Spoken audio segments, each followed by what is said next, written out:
You already know. You already know.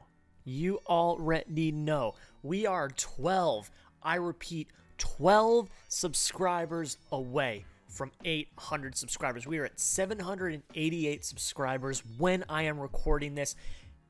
Come on, let's get there. We are right there. We're 12 away. If you have not already, hit the big red button. Go down and do it.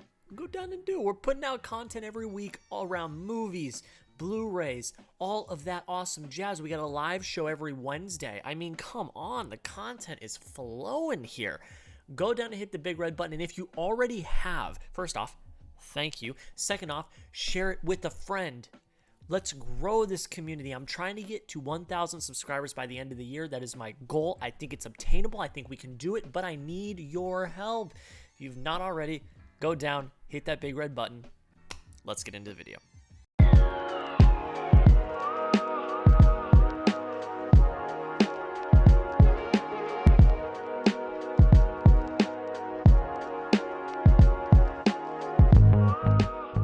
How's it going, everybody? Welcome back into another video, and today we are back. It is the end of the month, which means two things. One, Blu-ray haul, which already came out. You guys already saw that. And two, I get to look back at the new releases that I saw this month and rank them from worst to best. So this month I saw 9 new releases, slacking a little bit, but I did take a break from going to the movie theater and seeing movies for about 2 weeks. So I saw 9 new releases in the course of like 2 weeks. That's pretty good. But today what we were doing is we are going to rank all 9 new releases that I saw in the month of August from worst to best. Like I said, we've got 9 here.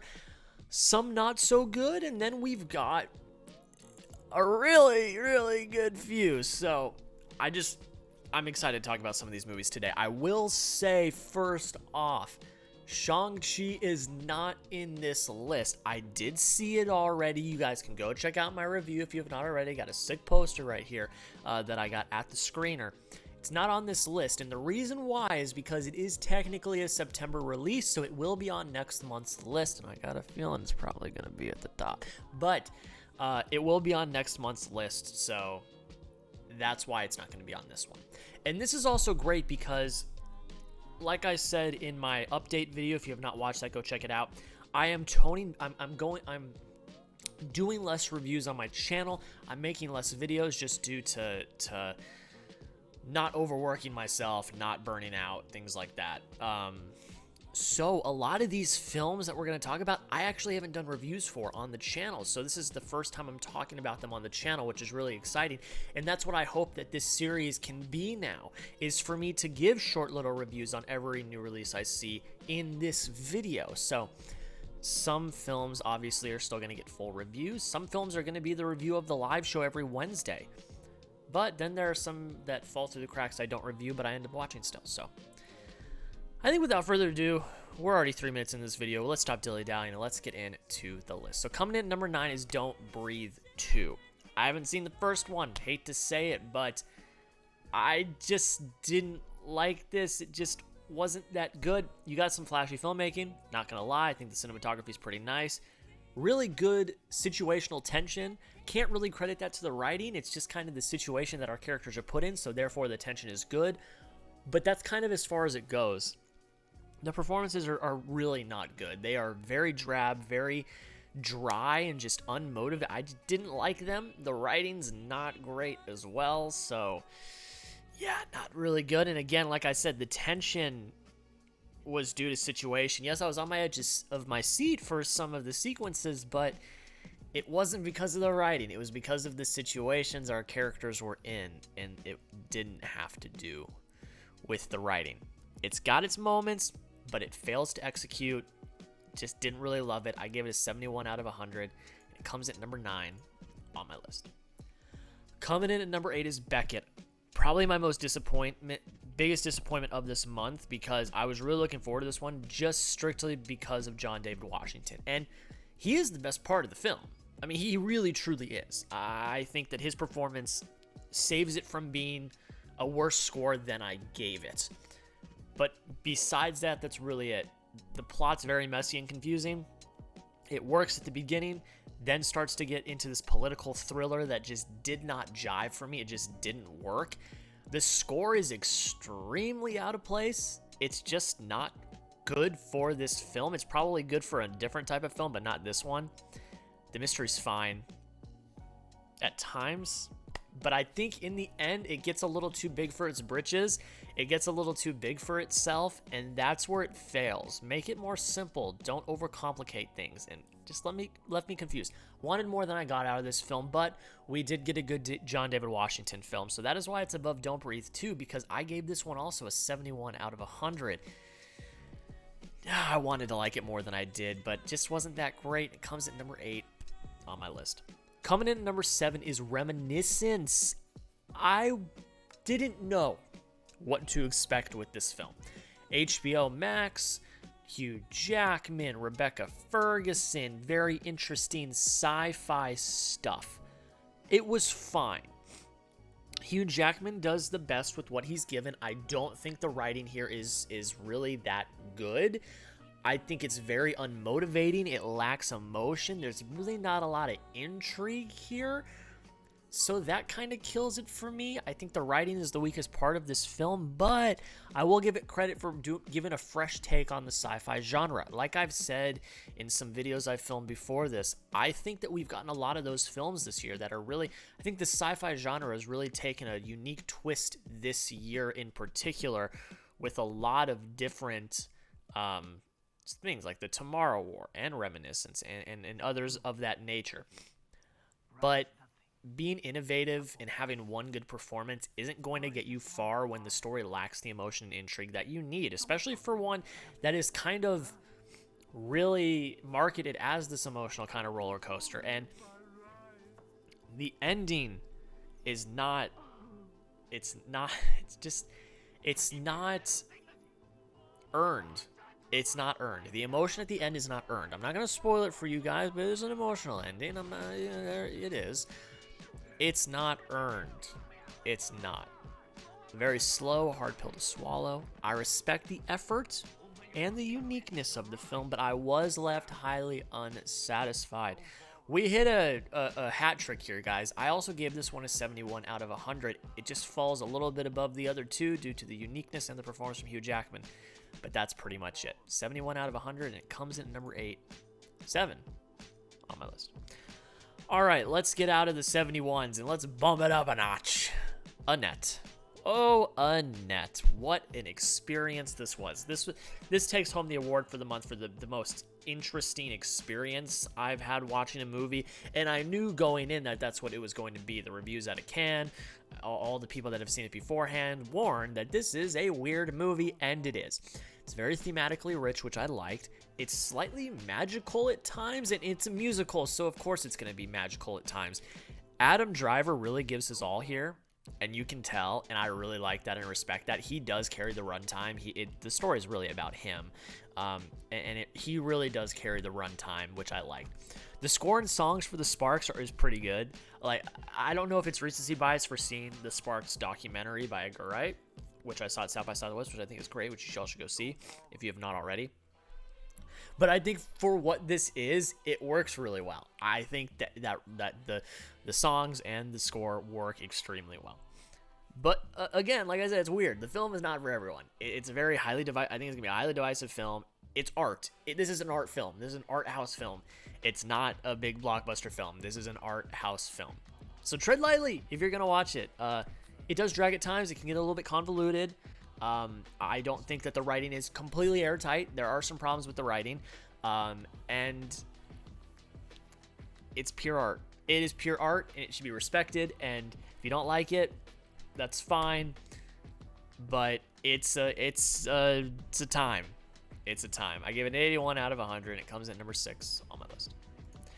Coming at number 5 is Together, film that I just saw this past weekend from when we were recording this. I think it's one of the best, based on COVID, films to come out so far. Y'all know how I feel about Locked Down. It's my number 2 least favorite movie of the year. I don't like it. But this one is really unique because it's filmed kind of like a play. It's very monologue based, and it's all takes place in one location, and it's done really well. James McAvoy, Sharon Horgan are brilliant in this film because they have to carry it. They are like the two characters. The son doesn't do anything. He's just kind of there. They are the two characters that lead the film. It's all monologue based, like I said, long takes, very well done. The emotion hits. The cinematography is nice. It's very well crafted. It is flawed at times. I try to separate politics from film or art, and even though what they are saying in this film I wholeheartedly agree with some of the things they're talking about with COVID and how it's been handled, I wholeheartedly agree with, and I still had to bump some points off for it getting too hyper political, because that takes away from the film as it is. But I do like where they went with this. I think it's a very pleasant surprise. It's flawed, but it's very nice. I gave it an 81 out of 100, and it comes at number 5 on my list. Coming in at number 4 is The Suicide Squad. Y'all, don't hate me. Go watch my full review if you want my full thoughts. But all I'm going to say is it's fun. There's no doubt it's fun. It's one of the most entertaining movies of the year. I gave it 15 out of 15 for entertainment. Boom. There you go. Action and performances are great. They're awesome. I really enjoyed them. But I am very sour on the writing. I'm very sour. This is a poorly written film. I do not think this film is written well at all.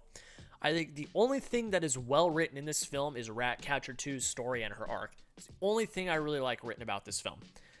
It's Guardians of the Galaxy Volume 2 all over again. It is a James Gunn film that we have seen 2 times over already. The writing's not great. Too much Gunn isn't always a good thing. It's not. It's a lot of fun, but I think it could have been more. That's all I'm going to say about it. Go check out my full review. It is up on the channel. I go into depth. I think it's like almost 15-minute long review.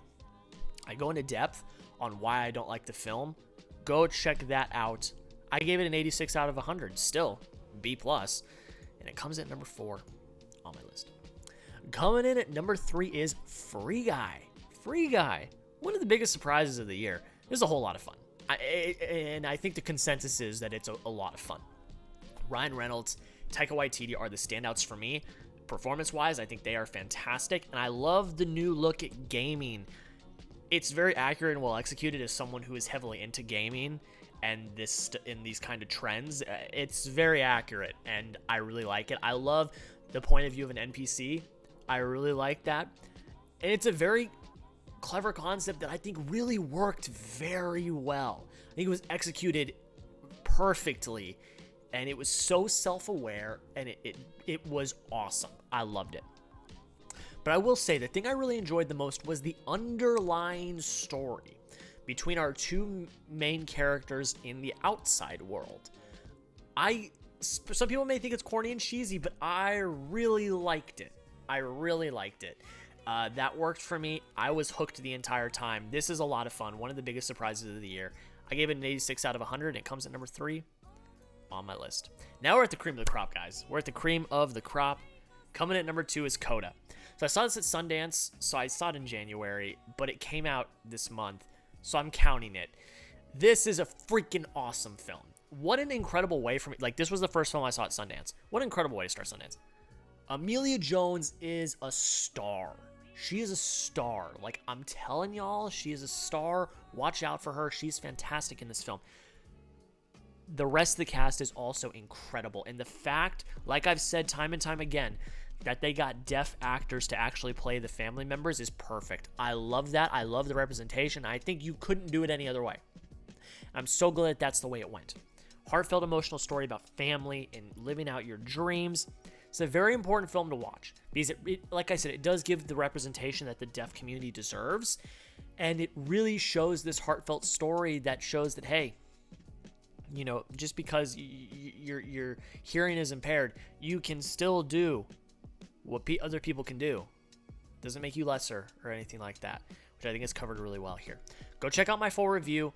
I re-uploaded it a few weeks ago, so it's more recent. You don't got to scroll all the way down to January and Sundance. I re-uploaded the CODA review. Go watch it. I go in depth. That review is my first reaction from Sundance in January. So go watch it. It's awesome. I gave this a 92 out of 100. One of my favorite films of the year. It comes at number 2 on my list. Holy Mother of God, number 1 is 9 Days. Holy crap. So I went into this with very lofty expectations because everyone that had already seen it said it's like the greatest film they've ever seen. Shout out Zach Pope. My guy. Shout out Zach Pope. He said it's like one of the best movies he's ever seen.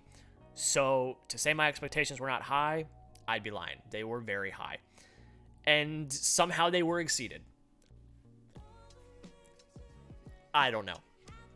Cannot put into words how brilliant this film is. The writing, performances, directing, everything about it is absolutely perfect. Literally perfect. The themes and messages resound throughout the story. Like, they resound. It's about life, living, the world, lofty themes, and they resound, and they're just done so well. The story is heartbreaking. It's so heartbreaking, but it's also satisfying at the end. If you've seen it, you know. If you've seen it, you know. I cried twice in the theater. Once in the middle of the movie, which is really saying something, then once at the end. This movie left me emotionally in shock. This is just such a brilliant tour de force of filmmaking. I didn't think anything would top Mass this year, which we're going to talk about Mass soon because it's coming out in October. But it did. I gave Mass a 99 out of 100. It almost got the 100-point club. Yeah. And it comes in at number 1 on my list. But guys, that is it. 9 movies I saw this month ranked from the worst to the best. Let me know down below in the comments, what is your favorite movie that you saw in the month of August? I think September is a bit of a slower month, honestly. There's not a lot really coming out. So we may not have, we're still going to do this, but the list just may not be as big. But then we get into October, November, and December. We got a lot coming out. So we got a lot coming. Again, thank you all so much for watching. Let me know down below in the comments what your favorite August 2021 releases. I can't believe we're already into September. It's my birthday month. It's my birthday month. It's going to be awesome. But thank you all so much for watching. Again, like I said in my cold open, we are 12 subscribers away from 800. If you have not already, go hit that big red button. It means the world. That's pretty much it, guys. Have a great rest of your day, and we'll see you in the next video.